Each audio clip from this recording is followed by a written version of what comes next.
Hi everyone, welcome to this new session.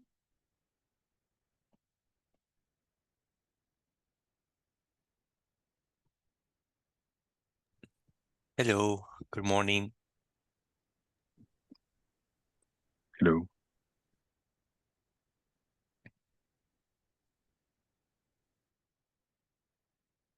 We will start in a few minutes. Hi Rodrigo.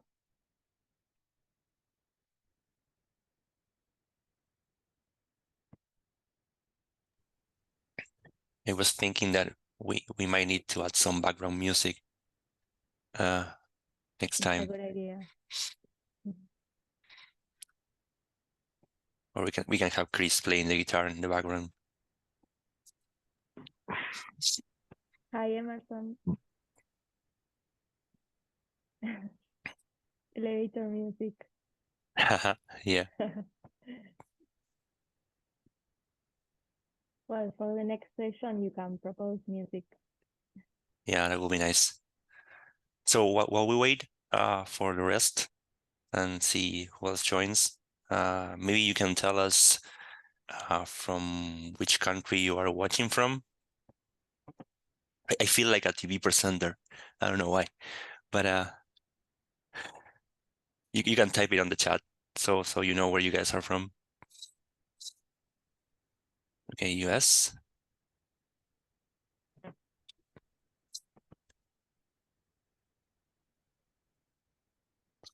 So we have India, Ecuador, Uruguay.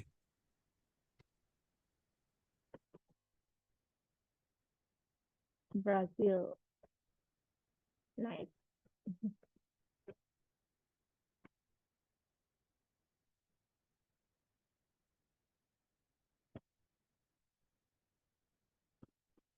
Okay, well, I think we can start. What do you think,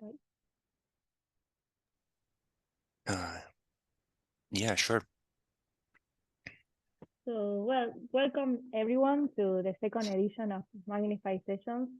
We are very happy that you have joined us to learn more about best practices in MagnifAI.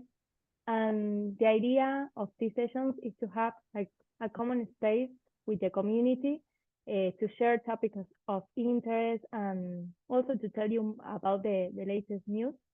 And something important that you for something important is that everyone can access the MagnifAI console. So everything that we are talking today, then you can go to practice in the console.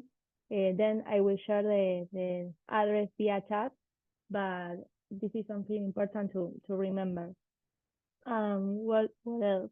Yes, that said, I will pass the floor to Fede and Chris that are our hosts today, and we are going to talk about rating systems. So, hi, Chris and Fede. Welcome. Hello. Hello. So thanks, Shani, for the introduction. So yeah, thanks everyone for joining as well. So first of all, maybe what we can do, Chris, is to introduce ourselves as well, because maybe some of you don't know who we are. So I will start first. So hi guys. So my name is Fede. I'm a technical director for the quality engineering studio, and I also work as an engineering lead at MagnifAI.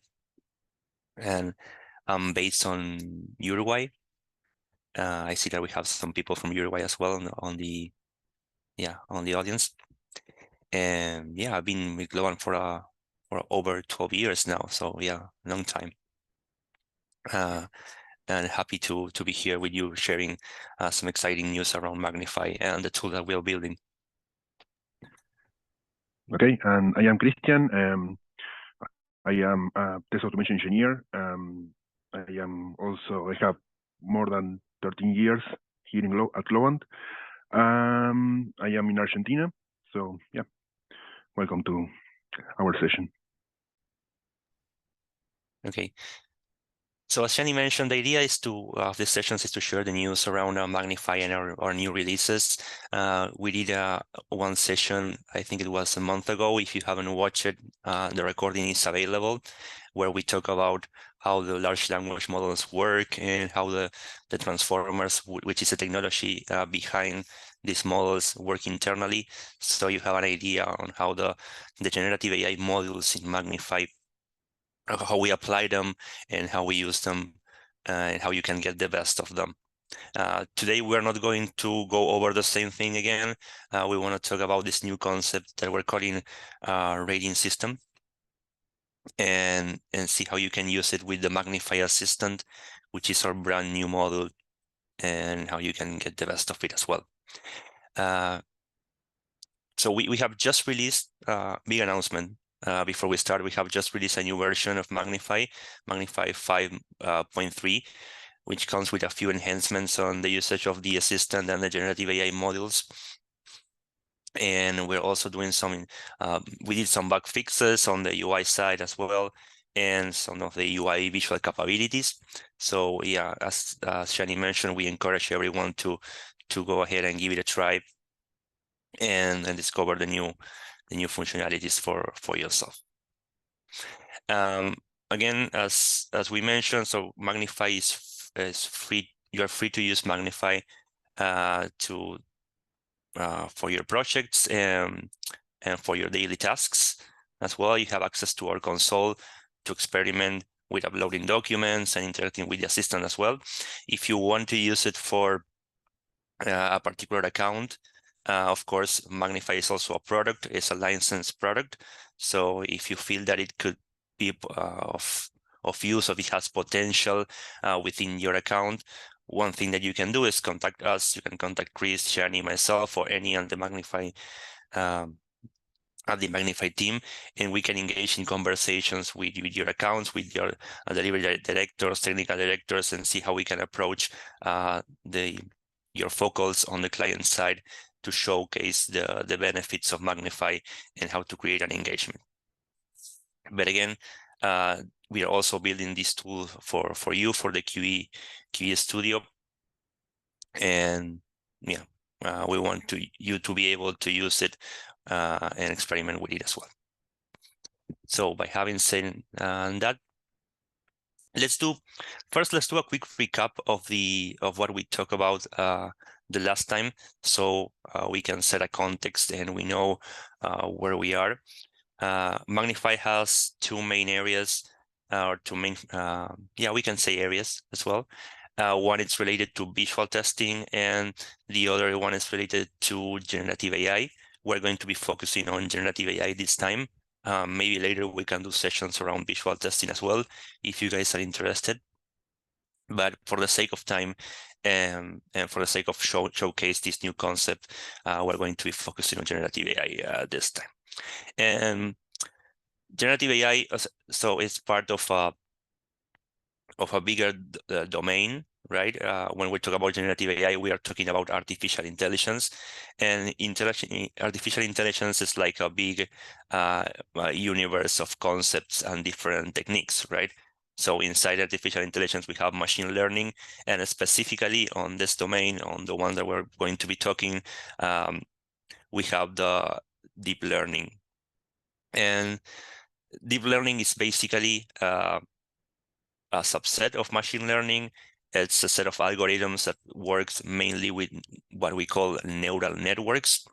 And neural networks are what the large language models use internally to store and to query the information. If you have experimented with ChatGPT or with Google Gemini, in the background, what's happening is that you are interacting with pre-trained neural networks that store information and produce results based on your queries, right? So there are a lot of techniques, there are a lot of subdomains inside artificial intelligence that are worth exploring. But in this time, just for you to remember, we're going to be talking about deep learning techniques. And if you have attended our last session, you might remember that we talked about transformers.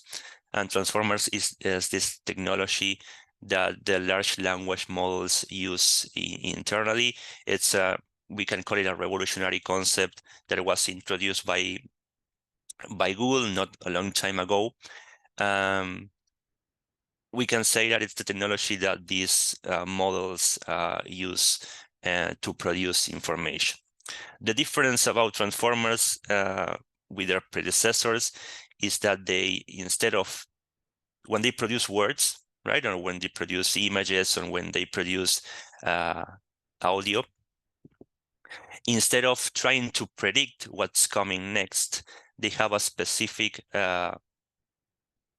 backend that allows them to analyze a sequence of words or sequence of images or sequences of audio content. And based on those sequences, this is how they produce new content. So this technology, this type of analysis, like dissecting the text that you're providing with your input, or the images that you're providing, is the one that makes them more, let's say, more productive, more they have more kind of improvisation on what they want to produce. For example, if you have used in the past, I'm sure that you all have used chatting messages, applications to chat, right? Like Slack, WhatsApp, Telegram, etc. And you might have noticed that when you are typing on the cell phone, you have words that are suggested to you as you start typing a message, right? And that's kind of how the language model works, and how this transformer works. They try to predict the next word that you're going to type, so you don't have to type it. But that's the legacy model, right? That's the old thing. What these transformers and what these models try to do is try to split words and try to produce portions or sections of words, so the results might be better or have more sense. Let's put it that way. If you're interested in how these models work and how GPTs work internally, I recommend you to check out the latest session that we did with Felicitas as well. That's part of our team, where we explain this in detail. But again, what happens with these models? And if you have played around for a long time with ChatGPT, with Google Gemini, with the Anthropic models, you know that they always answer, right? It doesn't matter which context or what you input, they are always going to have an answer for you. And one of the problems, or not one of the problems, but one of the challenges that these models have is, of course, improvisation, right? When they don't find actual facts, or they don't find information in their neural networks that it's related to what you're asking, they are able to compose an answer that makes sense, that semantically makes sense, but it's not always what you're looking for. So here I have a few funny examples. For example, on the left, you will see that we have asked ChatGPT how many countries start with the letter B, right? And apparently, the answer is there are no countries starting with the letter B. And you can continue the conversation, and it might default to their lack of knowledge, or it might default to not understanding the question. But even though it's giving you an answer, it's not giving you an accurate response. On the one on the top, you see, okay, come up with a unique and original idea for a Lego set. And the answer is, okay, let's create a Lego time machine. Imagine a Lego set that allows you to build a fully functional time machine, teaching kids about historical eras and famous landmarks as they embark on time traveling adventures. So I imagine the guys at the Lego factory going for building plastic bricks to building a fully functional time machine and brainstorming ideas around it. Again, the answer makes sense, but it's probably not what the guys at Lego were looking for when brainstorming ideas. And an example below, it's like a quick joke. So write a joke between a QA and a developer. And the joke that ChatGPT came up was, why do developers always get lost? I don't know why. because they can't find their way out of their code without SQA to guide them. And that's an exclamation mark at the end. And of course, the joke doesn't make any sense. And but yeah, these models, as I mentioned, always try to answer and also always try to give you a response.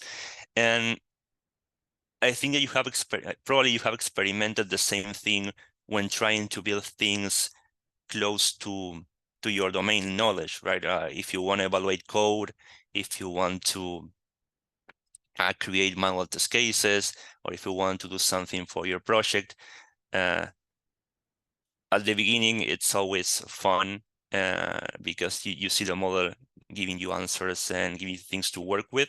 But as you want to get close to your business domain, it gets tricky, right? You have to customize your prompt. You have to start working with maybe with fine-tuned models. You might have thought about training your own model with a specific information.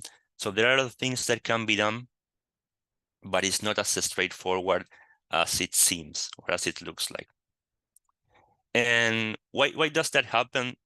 And it happens because even though these models are really impressive, the capacity that they have, the amount of information that they have been trained on, the size of these neural networks, it's something that we haven't seen, probably we haven't seen in the past.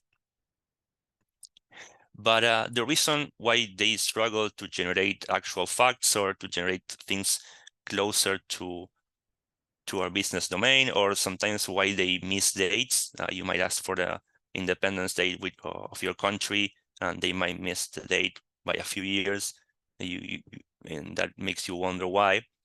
And that happens because those models, they learn patterns and relationships between words, but they don't do an analysis. They don't have the capacity to understand the type of information that they are processing.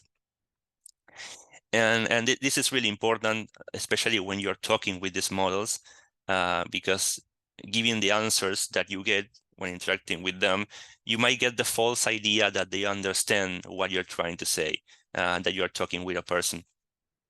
But that, unfortunately, that's not the case. So as I mentioned, they focus on patterns and words relationships. That's why they are so good at giving you answers.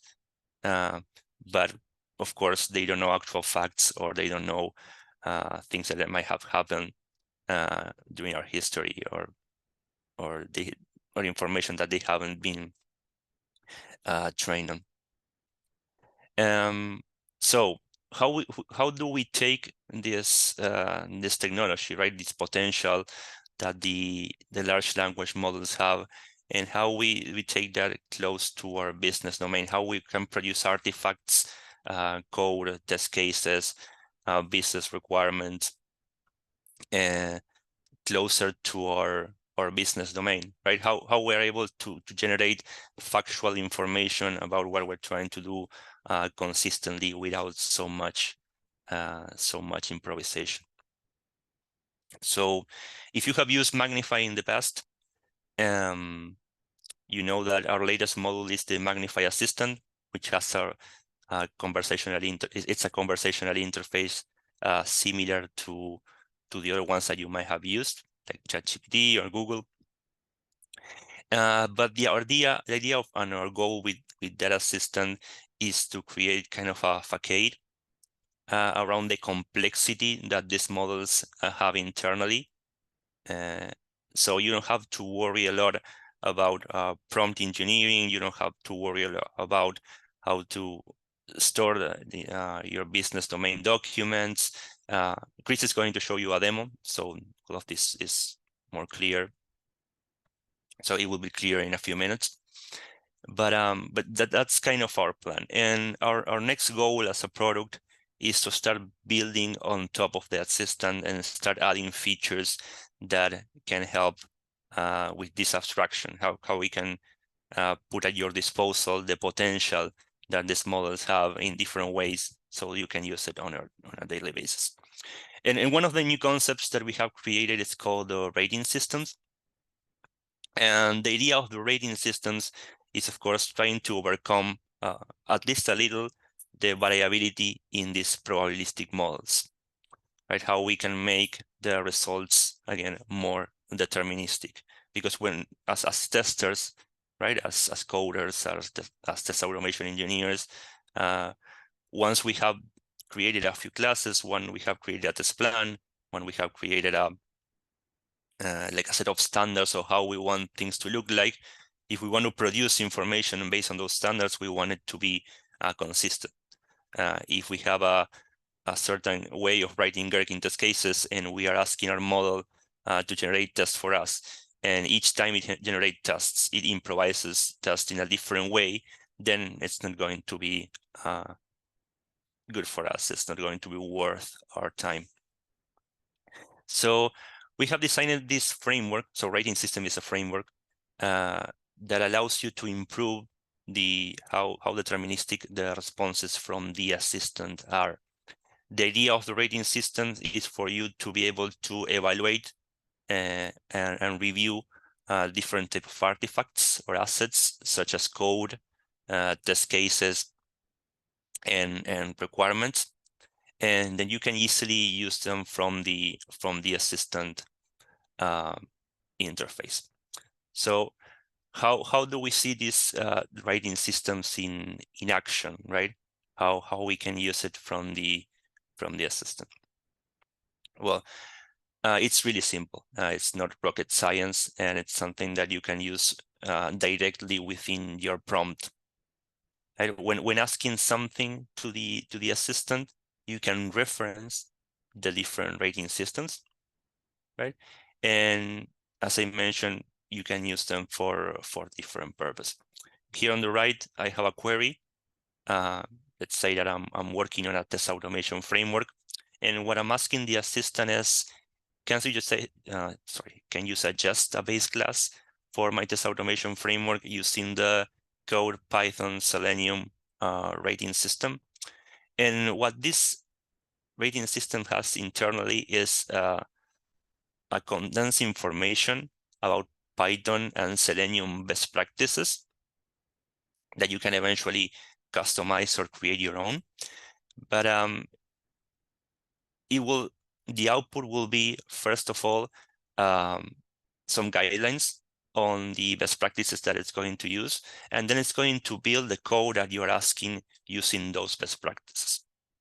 This comes handy when you are trying to write code and you have a set of standards and you don't want to type them every time on your prompt, and you want to make sure that you don't make mistakes, because if you have to type it every time or to copy and paste it, things can go wrong, right? So you have the ability to upload and to include these rating systems into the assistant and reference them using just the @ sign and some keywords. The assistant and the new versions that we are deploying for you to use come with a predefined set of rating systems for the most common programming languages, and for other purposes such as creating manual test cases and test automation code. We're going to be uploading new rating systems on each release, and probably also when we're doing hot fixes as well. So we will notify the community and everyone, the ones that are available, and we would like you to try them and give us feedback as well. But it's as simple as that. Once you want to evaluate, or once you want to create new code or test cases, all you have to do is just to reference them. And here I have a few examples of a few rating systems that I want to make available for everyone. The first one is Code, Python, Selenium, which allows you to evaluate code in Python and using Selenium as well. Gherkin standards to create Gherkin test cases, and some of the some rating systems also for Jira and functional requirements. So that's kind of like a high-level overview on how you can use them from the assistant and how you can get the benefit of them. If you go to console.magnifai.es, and we're going to give you, I think that one of the things that we can do is we can give you a list of the ones that are available so you can give it a try and test them for yourself. And yeah, and now Chris is going also to do a demo and it's going to show them so it's clear for everyone. Okay, and one more slide just before we jump into the demo. You might be wondering, okay, so we have this challenge where models improvise a lot. We want to make the responses more deterministic. We have developed this new concept, which we call the rating system, that are part of the assistant module, and we can reference them easily in our prompts. But how do they look like, or how do they look internally, and how do they work? Okay, so if you have played around with the assistant, you know that you can upload files, you can upload your documents. Well, the rating systems work very similar. They are files such as the ones that you can upload from your test cases or the code that you're developing, but they have a certain structure that allows them to compare and to validate the different assets that you're working with. They have three main areas. There's an extensive documentation or a help hub that you can take a look and look at examples and see how they work internally. But just to give you an overview, I just wanted to mention three main areas. So first of all is that every rating system has a name, and it has a certain structure, which refers to the domain, the technology, and some of the details that it's using. Right? In this case, we have Code, Python, Selenium, page object model, because it's a rating system that is going to evaluate page object models for Selenium and Python. And the rating systems also have different levels, which we call rating levels. And basically, in a nutshell, what this does is it allows you to set like a score for the evaluation or for the code that you're going to produce.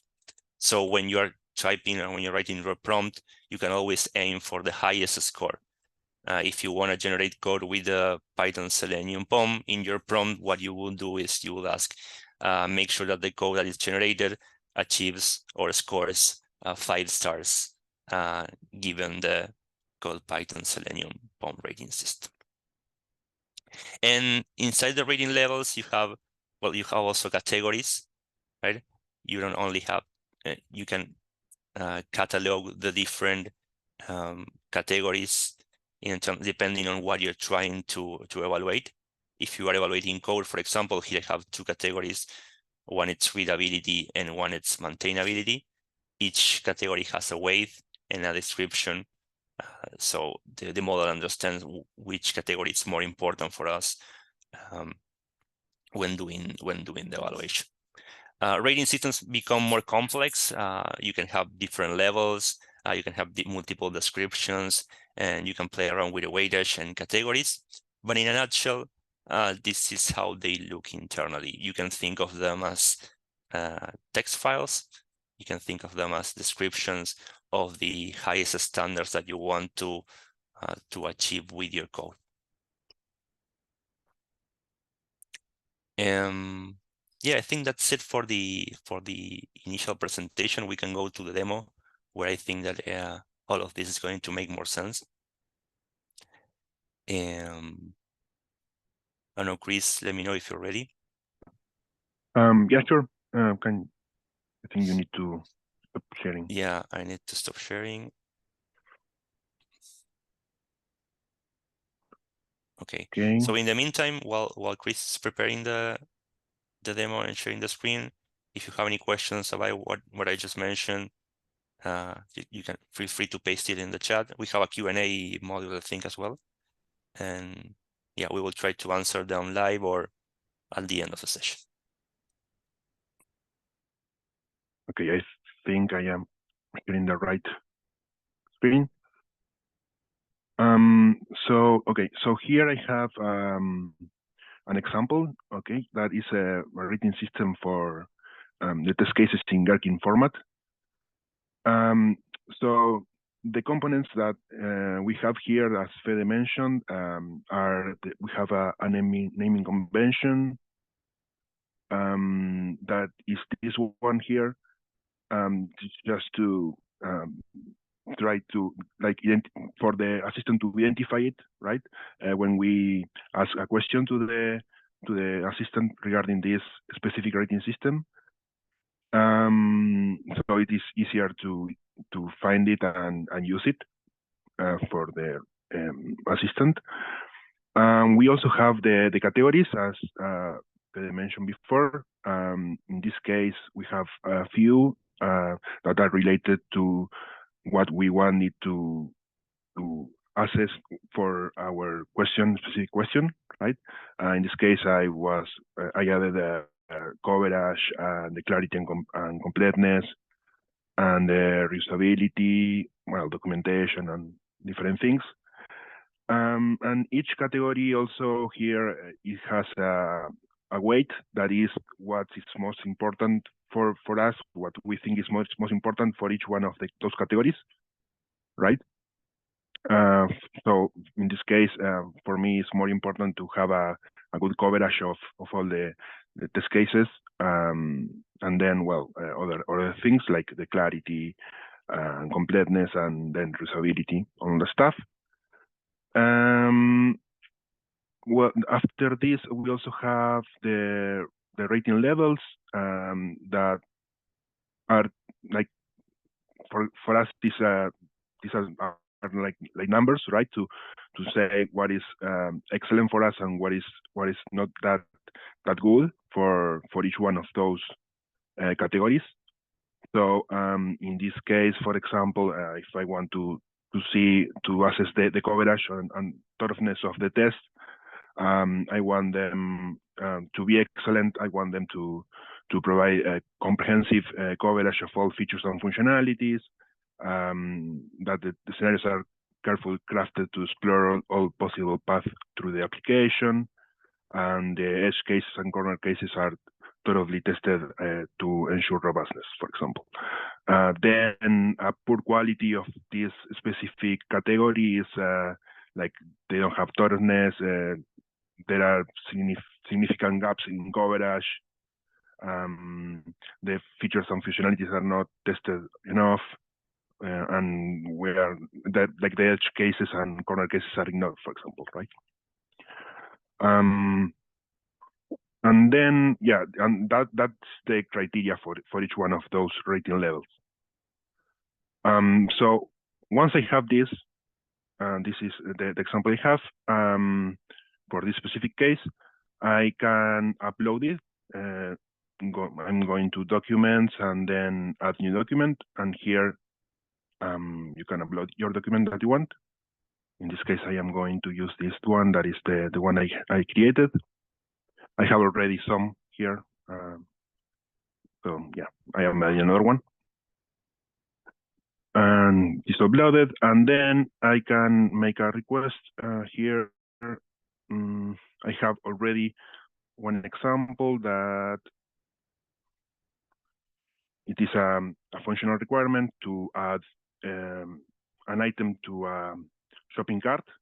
Okay, so what I'm asking to the assistant is, for example, given the following functional requirement, please generate manual test cases using manual test case Gherkin development. That is the tag I put to this one. Okay, the name that I selected for this one. So the assistant can reference to it. And okay, I asked also that it should return the results in code snippets. So it is best to it's better seen here, and also you can copy and understand what it is. And also ask it to evaluate the results. Okay, so it's going to use each one of these categories and evaluate the results that it's going to give me. And then, well, I have the functional requirement that is, as I mentioned before, is adding items to the shopping cart. and it has some acceptance criteria and so on. Okay. So if I run this, it's going to take a little bit. So I have already the results in another place here. And yeah, I asked the same thing, right? Okay, it's the same text.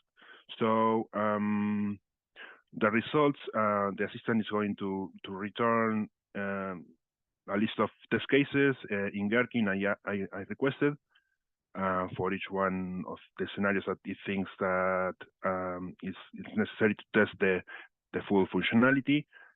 In this case, since it was adding items to a shopping cart, it has some the features. The name is user adds items to shopping cart, and then okay, it's going to give me some test there.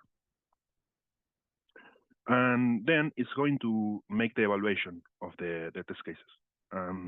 So it's going to use the rating system I created to make the evaluation, right? So in this case, it will show each one of the categories I selected, and then it's going to put, in this case, the points that it thinks that it should have in each one of those categories. So, for example, here in coverage, this case provided cover all the functionalities and assessment criteria mentioned in the requirement, including edge cases like reaching the maximum limit and the behavior of the add cart button based on item selection. It has also for clarity and completeness, document and traceability, and consistency and standardization. And then it's going to give you final comments here that this test achieve a rating of 5 for the manual test case Gherkin development. So this is the example for the generation of manual test cases. You can use something similar, for example, to generate code, as Fede mentioned before. So if you have a rating system for code, some code, you can use it to generate some classes, for example. I have a second example also that is using Python, Selenium, page offset model. So in this case, I have other categories that are different to the ones I use for the test case creation, manual test cases. So in this case, I have readability, maintainability, efficiency, and robustness, for example. And each one of these is going to have the specific rating levels and the criteria for each one of those rating levels. So for this, I have another example to use. So for example, I want to evaluate some code, right? For example, one case that could be useful is to evaluate some of my code. I want to make a pull request, for example, and I want to check that the code that I am sending is okay, given the all our what we think is the best practices that we added in this rating system. So because maybe your team has some like this, like a rating system with all the best practices for each one of these the languages and the framework itself. So what I can do here is to try to make I can try to make a question regarding some code, for example. Yeah. So I have some code here in Python, right? That it has some classes that have some issues. For example, I have here it's like in assertions. It doesn't have, for example, assertions to verify that the password is updated. There is some inefficiencies on the use of WebDriver methods and things like that. So I can try to send it to the assistant to validate that it is okay or not. In this case, it shouldn't, but it shouldn't tell me that there are some problems there. So what I am going to ask is, please evaluate the following code using code Python Selenium POM and show the improvements. Okay. So I'm going to copy the full code.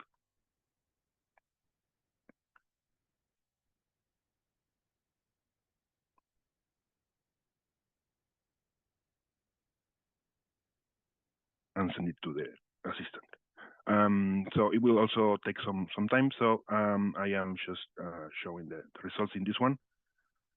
And what it is returning is what I asked. That is the just evaluate the code using the quality rating system in code Python Selenium POM, and it's going to show me for each one of those categories what's the pointing that is going to give, right, for the quality of each one of those. So for example, in this case, it's going to tell me, okay, you have three points. That's good in readability because it's following the PEP8 guidelines regarding naming conventions and indentation. However, okay, it says some other things because it doesn't. I can look at the other things to see if there are some inconsistencies. So also aligned with POM naming conventions, that seems okay. And then docstring, there are some places that it doesn't have docstring, so it's going to. That's why it's going to give me 3 points in this case. So maintainability is giving me a 2, and then efficiency a 3, and robustness a 2. So the code in general is not that good. Okay. So it's going to give me some recommendations for improvements here. So, for example, it's telling me enhance readability with comprehensive docstrings because it's lacking some of it. So it says implement docstring across all classes and methods, detailing the purpose, parameters, and expected outcomes. It's also telling me that it should improve the maintainability through abstraction, optimize the efficiency with advanced WebDriver strategies. For example, here it's telling me that employ explicit weights and page factory pattern, for example. What else? And also boost robustness with exception handling and assertions that is what's lacking. Okay, so in this case, it's going to tell me what I should do to make this code better. So yeah, the idea is that you, for example, can use it to check your own code, or also to make some code review of a peer, right? So yeah, that's the way you can use it also. So Chris, one comment there that I wanted to add is that you can use it, for example, as a starting point. Let's say that you are going to commit code to a repository, or you're going to add new manual test cases, which is related to the example that you showed previously. You can use the assistant, and you can use the rating system to evaluate that code based on your standards and your project standards as well.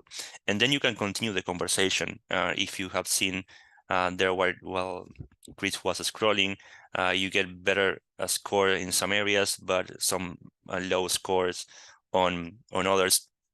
So you can go ahead and ask the assistant, okay, your score on maintainability was 2. You mentioned that there was a lot of code duplication, or I lacked encapsulation in my class. How would you make this class a 5-star in maintainability? And yes, what the assistant is going to do is going to propose code based on those on the standards that we have defined on the rating system that can achieve 5 stars. And you can use them as inspiration to improve the version of the code that you're working with.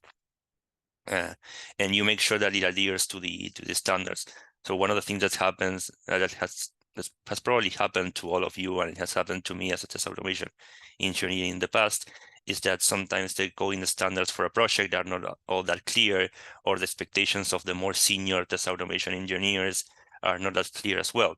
So if you have a subset of standards defined, you can create your own rating system and use it to evaluate your code. So every time that you go to a code review or a model test case review, you'll make sure that you are at least aiming to achieve the highest standards of quality defined for the project.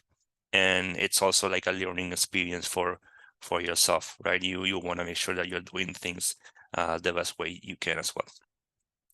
Sorry, Chris, just wanted to briefly add that. Yeah, thank you, Fed.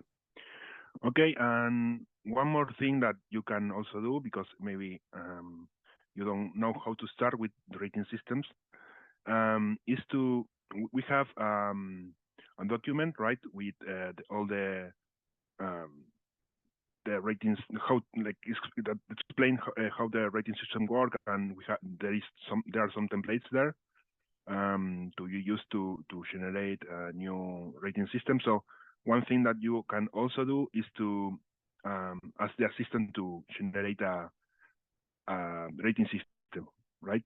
So in this case, for example, I asked the assistant to generate a rating system following the templates for called Java Selenium POM, and it is going to, given the document that I uploaded regarding the rating systems, it's going to give me some guidelines on or a guide on how to write this rating system, right?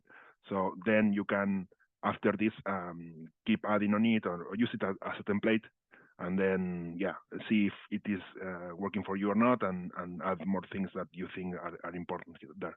But in general, it's going to take those templates that we have there, and then create the rating system by itself. So it has the categories, in this case, readability, maintainability, performance, and adherence to POM design principles, for example. And in each one, it will have the specific levels and rating levels and criteria for each one. And yeah, I think it's pretty good. And okay, and then it's saying that, for example, the integration with the MagnifAI Assistant. So if you want to use it, just use the name called Java Selenium POM, and the assistant will apply the specific criteria to provide a detailed assessment, for example, to the code. And yeah, it's also say that you should validate and refine the rating system that is giving you, so you can make it better if you need. So that's all from my side. Yeah, one comment also there is that if you have your coding standard for your project and you have the templates with the assistant, you can mix them both. You can ask the assistant to create a rating system based on your coding standards. Of course, at the end, you will have to tweak it a little bit, and you can play around with categories and with the different scores, but it allows you to customize your own rating systems to make the results of the code that you produce more deterministic. Remember what we talked before, and that when we're working on a project and we're developing manual test cases, or we're developing code or requirements, we want the results to be as deterministic as possible, closer to our business domain. So the idea is for you not only to use the rating systems that are available, that we have created, which are kind of best practices, standardized rating systems, but you can develop your own and share it with the community, and share it with your projects in order to build different assets. Go ahead, Chris. Sorry. Yeah. And here I'm just showing our help center that we have all the specifications for the rating system for you to take a look also, right? If you want to start generating your own rating system, you can go here and have more information if you want, and it has some templates here for you to use if you need.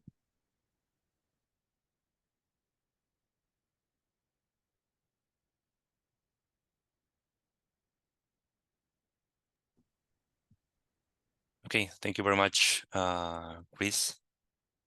So we have a few more minutes, and maybe, Shani, what we can do is some Q&A, some quick Q&A. We can use the Q&A section of the webinar.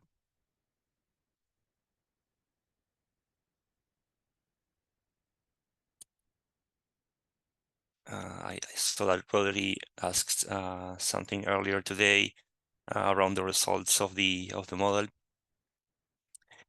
and I can read aloud while you guys think about other questions or things that you want to ask. So Rodri was asking if when to define the code to return as result, the LLM just searches in a big amount of documents with samples and definition, or it does something extra. I use MagnifAI to code, and even when it doesn't return a final solution, it gives me a good starting point. It's a mix of both, as I was replying there. What we try to do with the assistant is to optimize the responses and to do some pre-prompting and some customization at our backend level in order to provide results that are more accurate. As we were discussing during the webinar, you know that the models, they always answer and give you something to work with, but sometimes they improvise a lot and they tell you, yeah, you can write this code and there's a lot of potential, do some research, or certainly this can be improved, but it doesn't tell you what can be improved.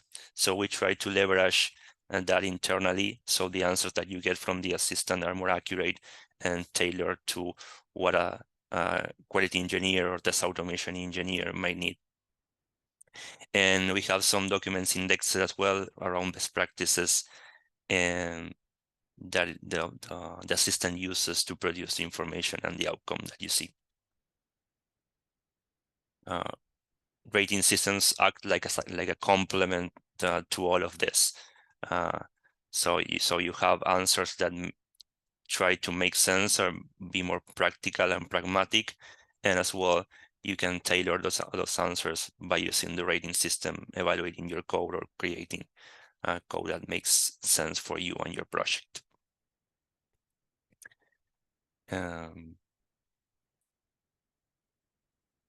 Any other questions? We have one from Nishant. Currently uploading documents. Okay, the feature is disabled in 5.2. So are we going to open up this feature with 5.3? Yeah, that's the plan. One of the things that we're working internally is when we do the release from 5.3 to console, the plan is that everyone will be able to upload the documents. We're implementing a mechanism so it doesn't get out of hand, and everyone can upload their documents and play around with rating systems and with specific things that you guys want to build. We will be sharing news soon. We were expecting to have that ready this week, but it's probably going to be available next week for all of you. We will let you know in our Slack channel and other communication channels that we have.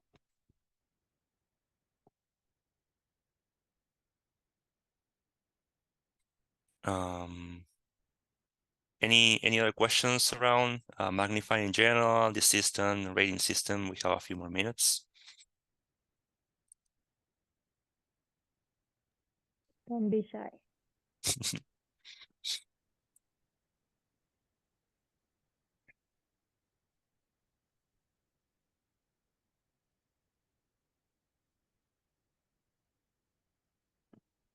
Okay, I think that's all. Thanks everyone for joining. Thanks Fede and Chris for this information. We will share this recording through our Slack community channel. I share our channels via chat also, so you can contact us whenever you want or need it. So thanks for being part of MagnifAI Sessions. Yeah, thanks everyone for joining. See you. Thank you. Bye-bye.